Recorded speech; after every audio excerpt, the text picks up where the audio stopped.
Record of forest rights పట్టా భూముల సమగ్ర అభివృద్ది లక్ష్యంగా తెలంగాణ ప్రభుత్వం రూపొందించిన ఇందిరా సౌరగిరి జల వికాసం పథకం నేడు ప్రారంభం కానుంది. నాగర్ కర్నూలు జిల్లా అమ్రాబాద్ మండలం మాచారం గ్రామంలో సీఎం రేవంత్ రెడ్డి ఈ పథకాన్ని ప్రారంభించి లబ్దిదారులకు సోలార్ పంప్ సెట్లను పంపిణీ చేయనున్నారు. అనంతరం అక్కడి సీతారామాంజనేయ స్వామి ఆలయాన్ని దర్శించుకుని అక్కడ ఏర్పాటు చేసిన బహిరంగ సభలో పాల్గొంటారు. డిప్యూటీ సీఎం భట్టి విక్రమార్క, పలువురు మంత్రులు కూడా పాల్గొనబోతున్నారు.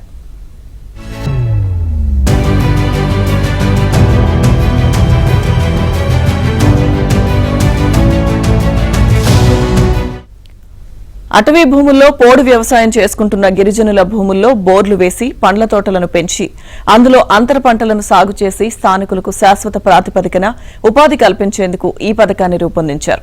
అటవీ భూములను సాగు చేసుకుంటున్న గిరిజనులకు వాటిపై యాజమాన్య హక్కులను కల్పించేందుకు ఆర్ఓఎఫ్ఆర్ చట్టాన్ని యూపీఏ ప్రభుత్వం 2006లో తీసుకొచ్చింది.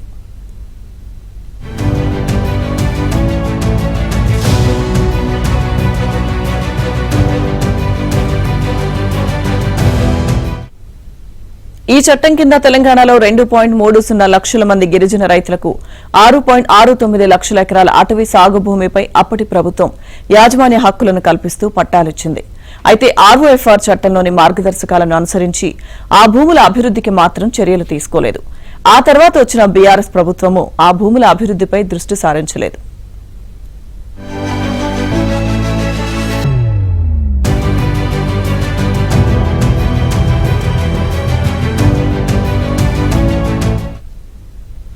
తెలంగాణలో కాంగ్రెస్ ప్రభుత్వం వచ్చిన తర్వాత ఆర్ఓఎఫ్ఆర్ పట్టా భూముల సమగ్ర అభివృద్ది కోసం ఇందిరా సౌరగిరి జల వికాసం పేరుతో పథకాన్ని రూపొందించింది.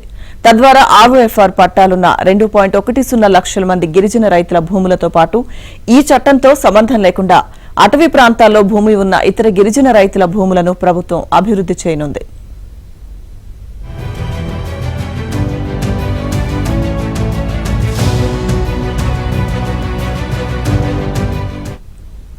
రెండు 2025-26 నుంచి 2029-30 వరకు 5 ఏళ్ల కాల వ్యవధిలో 12,600 కోట్ల వ్యయంతో ఈ పథకాన్ని అమలు చేయనుంది.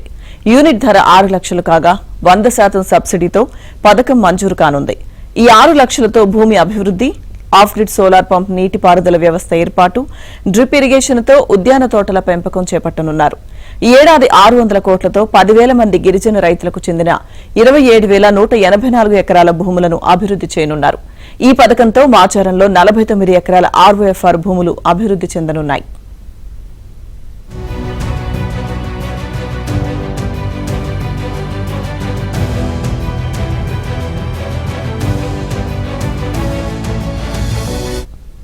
మాచారంలో కార్యక్రమాలు పూర్తయిన తర్వాత సీఎం రేవంత్ రెడ్డి నాగర్ కర్నూలు జిల్లాలోనే ఉన్న తన స్వగ్రామం కొండారెడ్డిపల్లికి చేరుకుంటారు. ఆ గ్రామంలోని ఆంజనేయ స్వామి ఆలయంలో ప్రత్యేకంగా పూజలు నిర్వహిస్తారు.